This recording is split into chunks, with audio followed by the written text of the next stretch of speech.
సమయం వచ్చినది అని ఆయన ఒక భోజనం చేసి శిశువులందరినీ జమ చేశాడు. ఎంతమంది శిశువులు ఆయనకి? 12 మంది ఉన్నారు. హల్లెలూయా. ఈ 12 మంది శిశువులను జమ చేసి ఈ వాక్యాన్ని వాళ్ళకు నేర్పిస్తున్నాడు. ఒకసారి ఆ వాక్యాన్ని మనం మరొకసారి చదువుకుందాం. ఎవరైనా తెలుగు వచ్చిన వాళ్ళు కానీ స్పష్టంగా చదివే వాళ్ళు కొంచెం త్వరగా చదవాలి.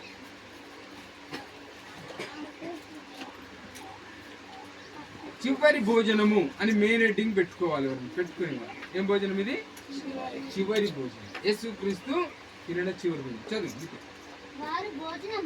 వారు భోజనము చేయుచుండగా యేసు ఒక రొట్టె పట్టుకొని దానిని ఆశీర్వాదించి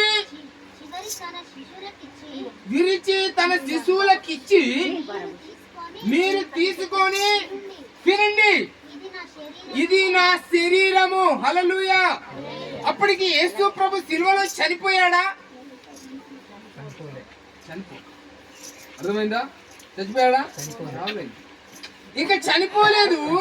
ఆ సమయంలోనే అంటున్నాడు కదా, ఇదిగో ఇది ఒక రొట్టె తీసుకొని, ఈరోజు నేను జయించాను దీన్ని మీకు వాక్యంలో చెప్పడానికి. ఈ రొట్టె తీసుకొని దీనిని చూపించాడు, ఇది నా శరీరము. ఇదేంటమ్మా? శరీరము.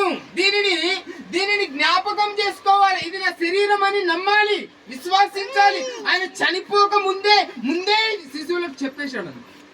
ఏమని? ఇది నా శరీరం. ఎట్లా జ్ఞాపకం చేసుకోవాలి? ఇది రాగానే తినాలి కాబట్టి తింటున్నానులే, ఇది తినాల్సిన అవసరత కాబట్టి తింటున్నానులే, దీనిని తింటానులే అనుకోకూడదు. యేసుక్రీస్తు ఈ బొమ్మలో ఉన్నానని చెప్పాలి. ఎప్పుడన్నా చెప్పంగా విన్నారా? మూర్తిలో ఉన్నానని చెప్పాడా?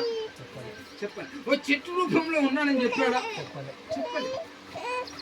ఫైనల్ గా మనకి ఇచ్చిన ఒక ఆధారం చివరి. ఏమన్నాడు?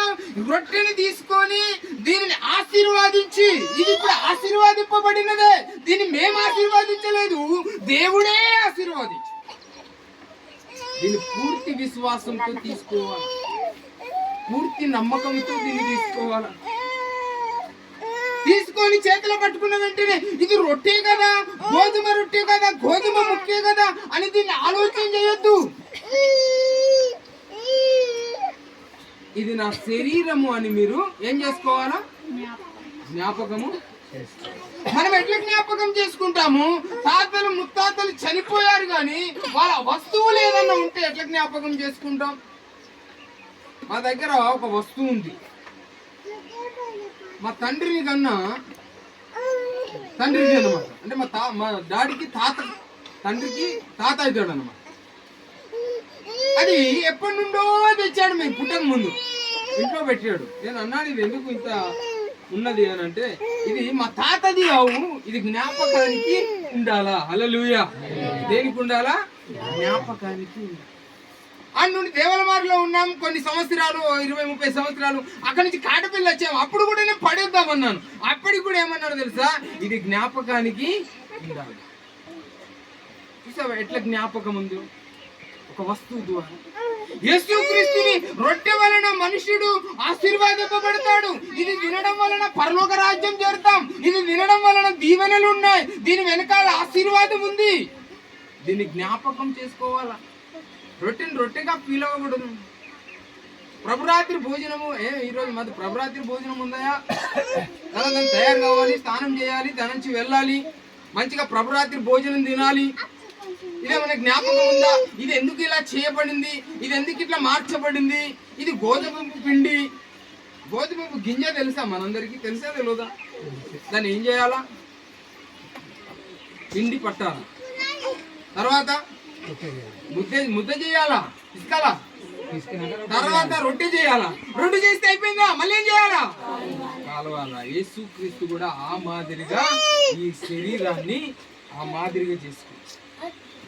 అందుకు ఇది చివరి భోజనము. శిశువులతో కలిసి అంటున్నాడు, అయ్యలారా ఇది చివరి భోజనం బిడ్డ, ఇది లాస్ట్ భోజనమే, నేను ఇక వెళ్ళిపోతాను, నా సమయం వచ్చేసింది, నేను పోయిన తర్వాత నేను మీ మధ్యలో ఉండను.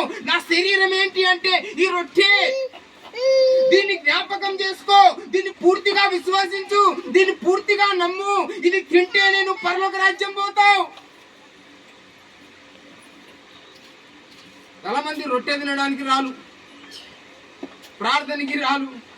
రొట్టె తినకపోతే నరకానికి పోతుంది, నిత్య జీవం లేదు. ఒకసారి ఒక మాటను మనం ధ్యానం చేసుకుందాం చూడండి.